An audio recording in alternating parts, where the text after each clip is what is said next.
বর্তমানে সংকটে থাকা দুর্বল ব্যাংকগুলোকে সুখবর দিল বাংলাদেশ ব্যাংকের পক্ষ থেকে। বাংলাদেশ ব্যাংকের গভর্নর ডক্টর আহসানিস মনসুর জানিয়েছেন, দেশের অর্থনীতিকে আরো ভালো অবস্থানে নিয়ে যেতে ব্যাংকিং খাতের প্রতি জনগণের আস্থা ফিরিয়ে আনতে কেন্দ্রীয় ব্যাংক কাজ করছে। তিনি বলেন, আমাদের বৈদেশিক মুদ্রার রিজার্ভ একটি স্থিতিদায়ক স্তরে থাকায় অর্থ প্রদানের ভারসাম্য বা ব্যাংকিং খাত থেকে কোনো তাৎক্ষণিক সংকট আসবে এমনটা আমরা ভাবছি না। আমাদের আমানত বাড়াতে পারলে আমরা ভালো অবস্থানে থাকব। আমরা একটি শক্তিশালী ব্যাংকিং খাত তৈরির জন্য কাজ করছি। বুধবার রাজধানীতে কেন্দ্রীয় ব্যাংকের প্রধান কার্যালয়ের এক সংবাদ সম্মেলনে বাংলাদেশ ব্যাংকের প্রধান একথা বলেন।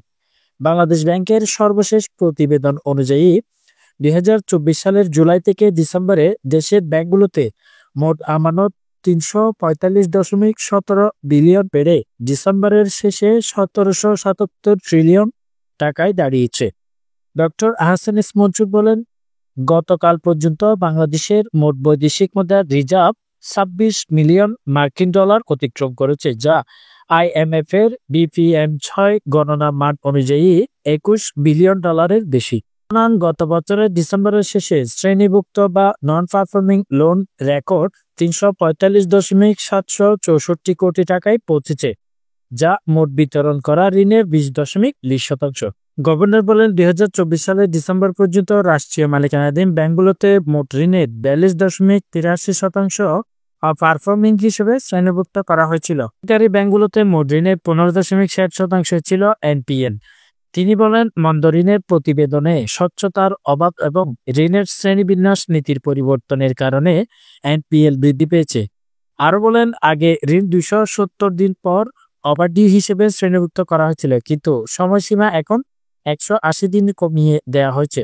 2025 সালের এপ্রিল থেকে ঋণগুলো মাত্র 90 দিনের মধ্যে পারফর্মিং হিসেবে শ্রেণীভুক্ত করা হবে বলে তিনি উল্লেখ করেন। গভর্নর সতর্ক করে বলেন, এই নতুন নীতির কারণে আগামী মাসগুলোতে NPL আরও বাড়বে বলে আশা করা হচ্ছে। তিনি আরো বলেন, এখন আমরা প্রকৃত তথ্য দিচ্ছি, আমরাও আইন পরিবর্তন করছি, এজন্য NPL বাড়ছে। এর আগে সরকার NPL 9% দেখিয়েছিল, এটা প্রকৃত তথ্য ছিল না। তবে তিনি বলেন, ব্যাংক রেগুলেশন অ্যাক্ট নামে একটি নতুন আইন প্রণয়ন করা হচ্ছে, যাতে বাংলাদেশ ব্যাংকে একীভূতকরণ এবং অধিগ্রহণ, অবসায়ন, পুনঃপুঁজিকরণ এবং সংকটে জর্জরিত ব্যাংকগুলোর একত্রিতকরণের মতো সংশোধনমূলক ব্যবস্থা আইনগতভাবে প্রয়োগ করার অনুমতি দেওয়া হয়। তিনি আরো বলেন, এই আইনের অধীনে যে কোনো ব্যাংকের একীভূতকরণ, অধিগ্রহণ, অবসায়ন এবং পুনঃপুঁজিকরণের জন্য নীতিগত সিদ্ধান্ত নেওয়া সম্ভব হবে।